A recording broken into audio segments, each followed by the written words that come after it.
Those glasses are like creep-tastic. Superstition! Yeah, yeah, yeah!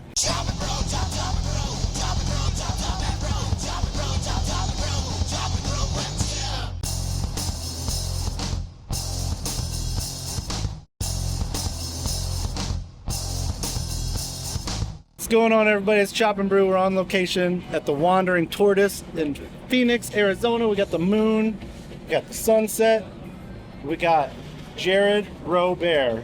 Yep. Is that how you say it? Yeah. Okay, I've only seen it written. I should have asked that before we rolled video. It's French, so I don't know how to say it. Oh, okay. Jared is one of the mead makers, the mazers, the brewers, for people that you don't want to explain what a mazer is over and over, at the world-renowned Superstition Meadery. If you don't know Superstition, it's, like I said, it's award-winning, it's well sought after. You blessed us with a box that not many people ended up getting to drink, because I drank a lot of it by myself. So we just want to talk to Jared real quick about some of Superstition's mead. I've been led to believe he brought maybe some epic meads to taste. Just possibly. So let's just open one and we can start talking about some of the process and your idea of what mead making is and should be. What do you got? Yeah. I don't know. I mean, I do know, but just choose a. Oh, okay. When's this gonna go live? Because it won't be for at least a month. Good, perfect. Because Yeah. I got some stuff that's not released yet. So one of What? what we were gonna talk about. We can do the peanut butter stuff too. You want to talk peanut butter? Because I got. You want to talk peanut butter, boy? That's a weird thing. That's what happens when you come to Phoenix. Jared shows up with a box of amazing meads and can't figure out which one to pour first. We won a gold medal for this, the Mazer Cup. This is an Aphrodisia Cuvée. This is a Pyment that is Syrah, grape, and Cabernet, and wildflower honey and mesquite honey, aged in New American oak of all different toast levels, medium, heavy. And then we had like 24 barrels of different, 24 barrels of those things. And then we had a blending party where we came up with the best blend. So this is the blend of all of those. Man. Cheers, man. Woo! Funny story. You were telling us you did not make mead on a home level. You went right into making it at Superstition. I did. Yes. I was just I was brewing beer at a different place in Prescott, and when that I was at Black Hole Beer Company.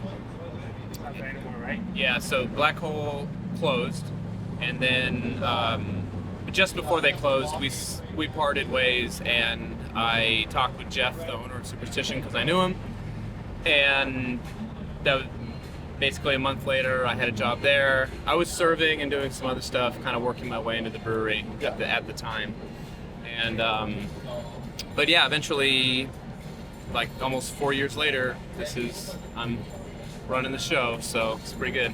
What about his process from early on made it kind of easy to jump into, but also easy to improvise? Yeah, and contribute creatively. Yeah, everything that he kind of, because Jeff was a home brewer of beer and mead before, and when he opened his meadery like 7-ish years ago, a lot of those processes that he created or that he learned from and perfected at that time have really carried on over time. Our friend Tony just jumped some railing to go get a glass so he can make sure he gets in on that. Sorry. And processes he had honed in. Yeah, we're definitely still using a lot of that. We've learned and grown over time as well, but that's a really important base to, especially somebody like myself who had never homebrewed mead. I had the fermentation background. A lot of it's the same, kind of just fermentation-wise as beer. But there's a lot of different unique things that you really have to do with mead that you don't even have to do with something like wine. So that really helped us all the way up until now. So what do you think kind of sealed the deal with this? This won a gold. Mm-hmm. What category and what do you think kind of helped its case? This is what's called a Pyment, which is grape and honey.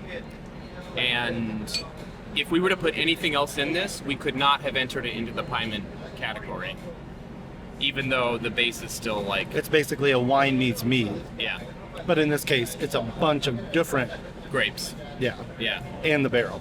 right. Yeah. And so It's beautiful. and there's different sweetness levels in mead Yep. category. So I don't think there's sweetness levels with Pyments though. I think Oh. there's one Pyment category and that's all. I was choosing myself. I think that's bad luck. Yeah, I don't know. I'm really happy it won though, just because I basically already had the secret blend before we.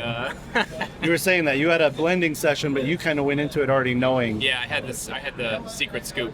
Okay. And that's because on a day-to-day basis, I'm the one who's tasting it, and I pulled all the samples and everything. what makes a good blend? I mean, it really just depends on what you're looking for.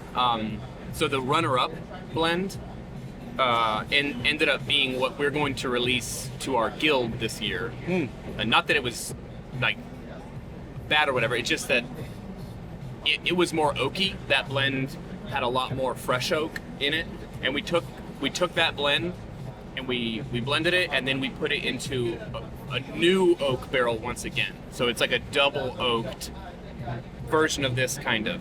That's like a little less sweet. So the barrels that And this, they got runner-up.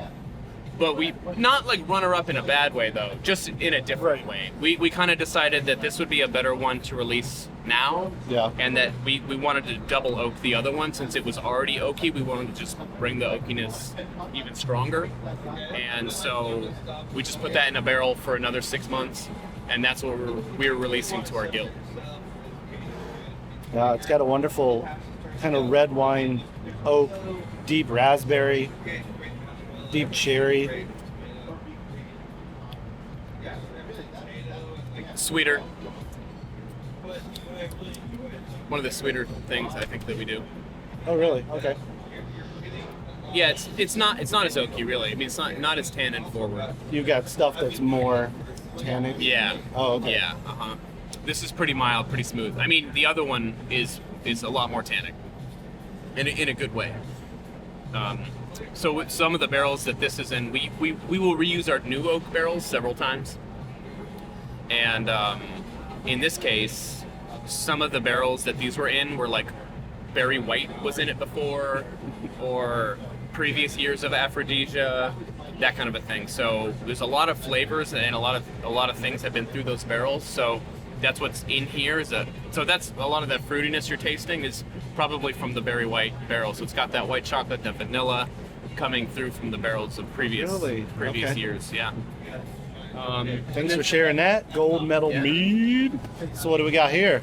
This is the other medal winner this year. Okay. So this, we think we're gonna call it King Lear. Kind of another Pyment, but like I was saying, we couldn't enter this into the Pyment category because it also has hops in it. So this is Sauvignon Blanc and honey and hops that we fermented. The hops go into the primary fermenter. Yeah, kind of like you would with like a hazy IPA or whatever, but this is not hazy. We filter everything to be really clear. And one of the meads you sent me, to Minnesota was the Julius Caesar? Juiciest. Juiciest Caesar, which was dry hopped. Yes, I that's believe, dry right? hopped, yeah, with grapefruit. Yep. So talk to me about using hops in mead, kind of the technique, the things you got to be wary and aware of. I don't know, nothing too weird. We like all of our stuff to be super clear, and so hopefully that should be pretty clear. That's a beautiful kind of like orange, sunset honey orange. But through a lot of our, finding and filtration techniques, we even with the fermenting with the hops, we get it really clear. I wouldn't say there's any really concerns or whatever. Are they pellets? Are they whole leaf? Yeah, we use pellet. Yeah, for base. Yeah, pellet. Okay. Yeah, that's about it. We do use a hop back to. It's just like looks like R2D2. We just open the top up, and there's a basket. We throw stuff into into a mesh bag and put it in the basket, and then there's a top port and a bottom port, and we just push with a pump through the tank. Goes through the little hop back and then out the bottom and then back in, so we can get like a lot of contact with all the mead and everything. And that tank is the blending tank. So you're basically doing the honey, the must, the water. Well, and if then we it's were kind of doing the circuit. if we were dry hopping, we would use that. Okay. But in this case, we just throw all the hops in and let it ferment with it. Okay. Yeah.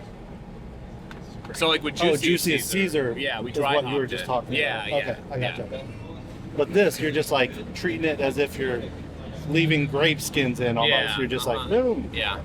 What's the difference between fermenting with it and that kind of dry hop sequence? Quite a lot. Just like with beers that like hazy IPAs or whatever, they have this like biotransformation. So the yeast will still interact with the hop oils and break them down and create a much more aromatic experience because of what the yeast actually can do with the hop oils. And so that's one of the differences. You get kind of a juicier product overall instead of just like a one-dimensional. With the dry hop. Right. What does this taste like to you? I don't want to sit here and be like, here's what it tastes like to me. You're wrong. Just tell me what it tastes like. No, I don't. No, I'm just kidding. No, I don't know. Sauvignon Blanc is. I don't know. There. Why you mead so good? Flavors are there. Yeah, the flavors are present. Yeah. Peach, mango. I mean, it's really juicy because of the hops. Yeah. I mean, it's not as orange as I would have thought for that hop, because it does have that. I mean, you have all these other components happening. It's not like a smash beer where you're really going to taste this hop. You've got honey, but you've got must, you've got... Yeah. But the same thing without any hops is very different. Yeah. Do you get bitterness? Do you Not get really. bitterness at all? I would say no. Not if you're not boiling it. Yeah. Yeah, it definitely has more of a punch than something that is just honey. It's got this layer of kind of like zap on it. Yeah. Zesty. Yeah, I was going to say, like, it's very zesty, not quite pithy. No. But it is like the oil of kind of like a grapefruit rind, an orange rind, peach, mango. But it's also so dry. It's a little dry. Which is nice. Especially on the heels of the other one that you pointed out is one of the sweeter things. Yeah, I would call this semi-sweet. I guess it is actually kind of orangey. It's orangey in that like tart orange juice, late season clementine, you know what I mean? Like it's starting to get that tart version of citrus. We need to take a quick break in this road trip episode to let you know that our Phoenix, Arizona video series was brought to you very specifically with support from our Patreon patrons. Your Patreon support helps us get out of the garage and out of the basement and all around the country and the world. Become a patron at patreon.com/chopandbrew. And also with ongoing support from Imperial Yeast, whose limited edition winter 2020 strain Que Bueno Mexican Lager strain is perfectly suited for Pilsners, Vienna Lagers, Mexican Lagers, Maibachs, anything that you want to be really clean, crisp, dry. Check out this strain. More information at imperialyeast.com. Let's get back to the Wandering Tortoise to see where our mead journey goes next. What is this? So this one is this one is not yet released. And this is another guild bottle. What does that mean? So we have a guild. Come on.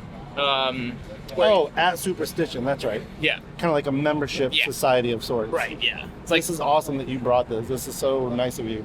Oh yeah. One of the things that we're kind of famous for is our Berry White, which is a white chocolate raspberry mead with vanilla, oak aged, and it's killer. Then we also have three others. We have blueberry white, blueberry white, blackberry white, and strawberry white, along with the raspberry. And so the Grand Cru that we released for the first time last year in bottles is it's a blend basically of all four of those. Berry, right? Yeah, Grand Cru berry. Okay. Yep. And This one is all of that with cocoa nibs. All that. So this is chocolate Grand Cru, and a lot of the barrel aging that went into this one was actually fundamental observation barrels. Yeah, right off the bat, you get like chocolate like- lava cake, Oh. chocolate, like double stuffed fudge, brownies. I just feel like it's oozing out of something, right? Yeah. Now this one I would say is even sweeter. This is definitely a dessert mead. We didn't enter this year in the Mazer Cup, but if we did, it would be like dessert mead category. It tastes like a liqueur version. God, but not even that, because it's not that sweet, honestly. It's actually really drying across the palate. It's this bittersweet, You get but it tastes like Uh-huh. the chocolate-covered cherry and raspberry version of like a liqueur. and it's all cocoa nibs, just like Man. regular toasted cocoa nibs. We didn't use any like artificial whatever. So what is the key? I mean, you made it. You said your base kind of house mead, your house honey, is really just a wildflower. Yeah, that's what's in here. So really, what is kind of happening is you're renowned for how you treat the other things that go into a mead. Yeah, for the most part. I would say so. Yeah, we don't really do a lot of traditionals. That we focus on the flavor of the honey. Yeah. We're really more interested in using other really high quality ingredients to flavor the mead. And this compared to the regular Grand Cru, the regular Grand Cru is going to be a lot more like acidic and tannic from like you get a lot more of the berry for sure in the regular Grand Cru. But the chocolate in this just like cuts through all of that and makes it way smoother. So what kind of volume of a batch does something like this get made in? This we After just all the blending and kind of this funneling. we had two barrels full, two not beer barrels, but two like bourbon barrels basically. So the 55 gallon? 53. So 100-ish. Yeah. After like loss and time and filtering and everything. How many members do you have in your guild? 150. So for something like this, I think it's 500 bottles. It was a little different like 4 years ago for the first guild that we had, but now we've really kind of dialed it into what we do is 6 different products, 2 bottles of each. So it's like a case. You get like 12 bottles and A year? Well, Okay. for the membership. So Okay. for that year's membership. Okay. Then the members they always get like 10% off. And if they come into the tasting room and buy whatever, they get, and then they get like, this is not this upcoming weekend, but the weekend after the 30th is the guild gathering is what we call it. So it's our once a year party for the guild, and hopefully anyone who can make it from the guild comes out. And honestly, the people who have RSVP'd is like the biggest year yet of people who are going to come, and they get a +1, and so it's going to be like 300 people in this like massive mead party. And Is it like the Juggalos gathering is what I want to know. oh yeah, it's the gathering of the Juggalos. Yeah. Whoop, whoop, whoop, whoop. Whoop, whoop, whoop, whoop, whoop, whoop, whoop. Elsa finally gets a drink. It's a social. Next drink is, we've taken it down a notch. Yeah. We're stepping out of double-digit alcohol territory Yes. to a cider. Tell us about this beauty. This is the highest rated cider. I'm serious. I know. It's just funny. It's like, oh, it's just, It's just no. It's amazing to me. Yeah, it's on both like Untapped and Rate Beer, which is amazing. the So highest rated hard cider. yep, It is called, Blueberry Spaceship Box. and how does it get done? We get our apple juice from Washington, delivered in big 250 gallon totes. So we do this like 1,000 gallons at a time. We get our blueberry juice from Washington as well, and it's that simple. Basically, we just ferment the apple juice and then blend in blueberry juice, and yeah, we use a lot of our same mead making techniques during fermentation to. And we've got some really specific yeast strains that we use to get the certain kind of flavor and everything, but I was going to ask that, but is that something you can talk about? definitely not. Okay. I dig it. I assume that's got to be one of the separating one factors, of the, right? yeah. There's yeast- process, there's ingredients, but I mean, yeah. I've seen meads and cider specifically made with across the board Burton ale yeast, English ale yeast, dry cider yeast, champagne yeast. So I could very well see where a combination of the yeast and when to cut it off from fermentation could be very key. Absolutely, yeah. And we that's very generic. I just had a thought, and it's kind of off topic at this point, but I just, bringing it back to homebrewing. Yep. Not necessarily for the cider, but there are a lot of things that we do that are kind of on, trade secrets. But if homebrewers out there want to make some really good mead, honestly, just Google the BOMM recipe. Do you know about this? So it's BOMM, Braise 1 month mead. Braise? Yeah, BREA or something. Oh, okay. But if you just type into Google BOMM okay. recipe, a lot of those techniques, it talks about adjusting pH during fermentation. It talks about nutrient additions. It talks about oxygenation and all of that. That's out there, and that's a really, really, really good resource for making great homebrewed mead. And I recommend that you follow that as a beginning point. Okay. And you can go from there and add fruits, and it's just like kind of base mead, how to make good mead, and then from there you can start adding fruits and different things. Yeah. So you do other ciders? We do. Yeah. So this is the only one we're bottling right now, but we do have some other screen printed bottles that we're trying to get out. We've got one that's apricot. So we've got an apricot cider. We've got a cherry cider. But apricot's really good. Yeah, it's more tart. Anything. I mean, I just want you to have all this. No, you can take this back in your bag. You check bags. Yeah. And we kind of talked about the peanut butter, over email or whatever, and we do kind of the same. You're probably getting a lot of the same information if you're talking to people about peanut butter beers and whatever, and we do use, PB2, it's really standard. I know another meadery that boils peanuts, and it's different, but I don't know that it's better. I've not heard that. We don't do that.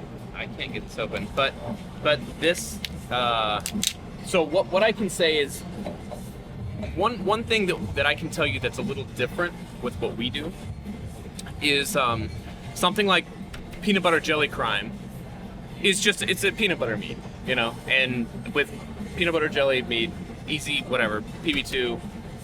But what we have to do in certain scenarios, if we want certain kind of flavors, and what I mean is this is Pisces. It's a collaboration we did with Lost Cause Meadery in San Diego, and it's like a key lime pie mead. And so the peanut in that case is replicating the crust, right? Not so much peanut butter. Right. So we use a very low dosage of peanut of the PB2. But yeah, exactly. Because we, as a winery, are not allowed to use any grain. We can't use any kind of grain at all legally. Yeah. Okay. So we have to get around. Or else you would need a brewery license. Yeah, but there are certain things that, to my understanding, the law prohibits certain things from even ever being made. So because a brewery has to use 50% or more of grain in their beer, and a winery can't use any grain at all, there's certain kinds of alcohol, like if you ever just wanted to make, if we wanted to make a mead with 25% grain, nobody can make that legally in the United States. Only a homebrewer can. Yeah. So, yeah. That gray space, right? Yeah, it's where, if you want to make an alcohol that is less than 50% grain, that's actually not possible. To my knowledge. Professionally, yeah. So this is two examples of how we use peanut butter. One's really peanut butter forward, obviously. and the other one is just this light background noise that gives you the impression of like this crust that exists. So in this one, it's key lime juice that we got from Key West, and marshmallow fluff, and just a little sprinkling of PB2? PB2, yeah. Marshmallow fluff. Does that break down? I mean, yeah, it just dissolves in the liquid. Yeah. That's another thing, honestly, though, where we... So instead of going with the honey that's marshmallow-ish, like Yeah. the one I can't remember offhand, which is very... Meadowfoam? Yeah. You're still like, nope, Yeah. we want it Just to be marshmallow fluff, controllable adjunctly. We just, honestly, we kind of do everything. If you've got, like, an idea, we just do it. Between the 5 of us, it's like everything's up for grabs. And we're also skilled because everyone we work with basically comes from the brewing industry before, other breweries for years and years and years. These people have experience. And so everyone that works with us right now is very knowledgeable with these adjuncts and different ways to infuse flavors and things. So, if it sounds like a dumb idea, it's probably not. So we just kind of roll with everything. Yeah, massage it till it sounds a little smarter. Yeah, I've got a dumb idea. What is it? Uh-oh. I want to make a mead with caramelized onions. I feel you. Because you get that super sweetness from the Yeah. caramelized onions, Yeah. and it's a little funky, it's a little whatever. Yeah. But so what I want to do is like caramelized onions, peaches, and then like ginger to kind of tie that all together. What do you think? I think that sounds pretty good. Yeah. I mean, because, deeply caramelized onions Yeah. do not taste like onions anymore. It's Right. not like you're going to get that garlickiness from Summit hops or Right, from actual garlic and Right. onion. Yeah, dog. Yeah, I think that sounds great. Why not? So, you heard it here first. Caramelized onion mead. I'm gonna enter that Mazer Cup 2020. Whoa! Tell me just real quick about the facility. Like, if people Yeah. come to Prescott Um, expecting this, like, If you, Disneyland of mead or this, like, Stone or this Sierra Nevada, like, palatial estate, that's what they're going to find, right? Well, if you come to Prescott, do not come to our production facility. Yeah, our production site's not open to the public, but our tasting room is awesome. Yeah. It's right downtown Prescott, right on the square, and it's you have to go through this spice store to get to us.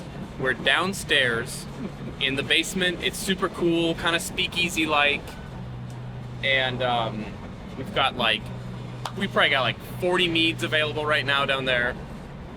We've got some small bites, not a full kitchen, but it's great. We got live music on the weekends, so that it's a hot spot down there for sure. But our production site, we're probably gonna hit just about 40,000 gallons this year. We do like 1,000-gallon batches at a time. Oftentimes we split those up into smaller vessels where we'll fruit them or do something different with something. Yeah. Having a lot of fun. With a lot of barrels. I think right now we've got like 130 barrels. But like bourbon or wine barrels full of mead. Yeah, I had that one bourbon barrel that you have, the Oro. Oh, the Lagermas. Yeah. Lagermas de Oro, yeah. So that one's, Yeah. How simple but beautiful. Yeah, that's Right. one That's one one of where your it's few.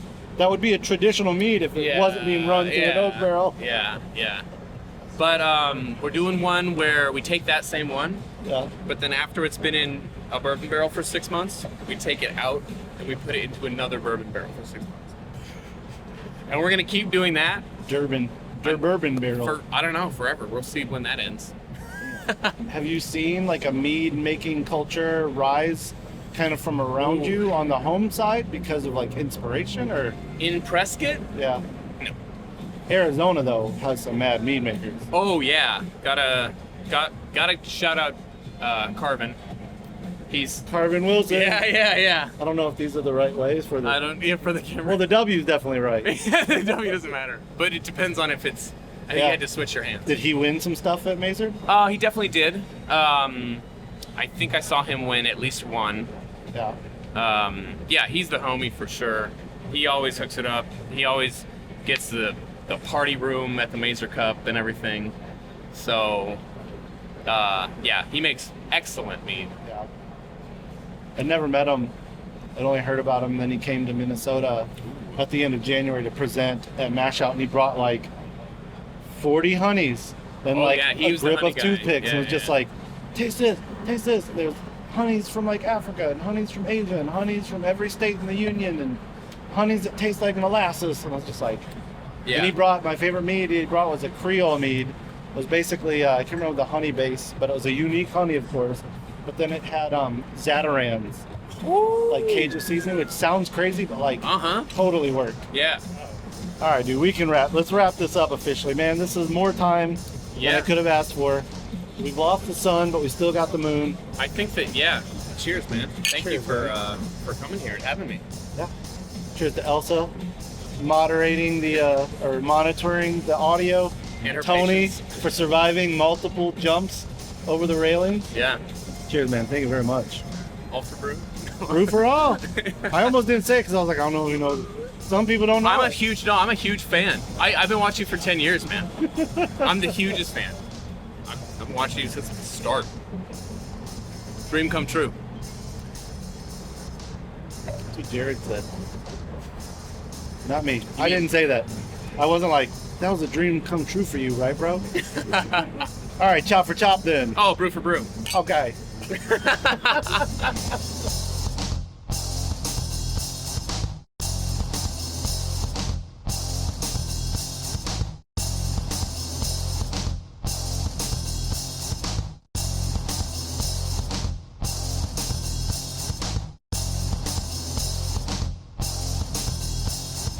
We're trying new things with lighting up in Phoenix, y'all. I've got peanut butter jelly. Dang. And Yeah, this we is can, a new, for sure. The one I sent you Yep. was not screen printed, so this is a new screen printed bottle. Okay. Which is pretty cool. Does it taste different? No, I hope not. Tastes like screen It print. should taste the same. Yeah. Okay. Well, so we did just win some awards. It's a lift night, y'all. This light looks creepy, but I don't know what else to do. No, I think it's good. Your logo is like blinging, so That's good. your boss will be happy. Nice, yeah. I won't go down that rabbit hole. I haven't known much of them, but I've seen some interviews in the last couple of weeks just about their longevity, That's so and it funny. makes me want to go back and maybe try to get into it. But either way, like they're respectable for Yeah. their legion, their loyalty, their longevity. Anyway, Yeah. we're talking about come on Insane Clown Posse on Chop and Brew this week. Yeah.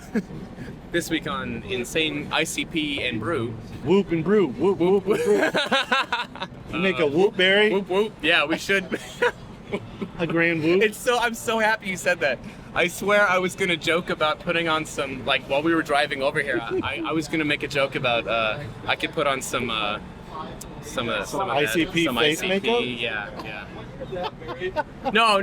I mean music. Like play, Oh, okay. I could put some on the stereo or whatever. I went.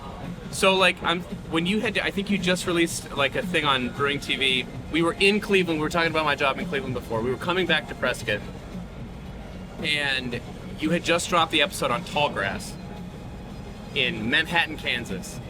And we were just driving through. I had just watched that like 2 weeks prior. We were Yeah. just driving through Kansas back to Prescott. I was like, Manhattan, where's going? I just like pull up my wife's like, what is happening right now? I'm just like, we have to go to Tallgrass because Brewing TV. Okay, so you've been brewing since how long? We got shut down. Since I was 21. Okay. My friends were always a little older than me, and I was like, we were like good boys. We didn't. I wasn't drinking under 21, not really. And then when I turned 21, I just started homebrewing hard, and so that's like 9 years ago. We got shut down. By the state? No, by some nosy neighbors who thought we had this cool spot where it was one of our friends who was brewing with us. his father owned this warehouse, and with like multiple suites. Okay. Yeah. And we were brewing in this warehouse, one of the empty suites. And I was waiting for them one day, and I had like the bag of stuff, kind of, and I had just, I don't even know, tubes and stuff. And one of the women who worked at the next suite over saw all my tubes, and she was like, "They're making meth over there." and they caused a big stink, and we had to go, man. We had to get out of that building.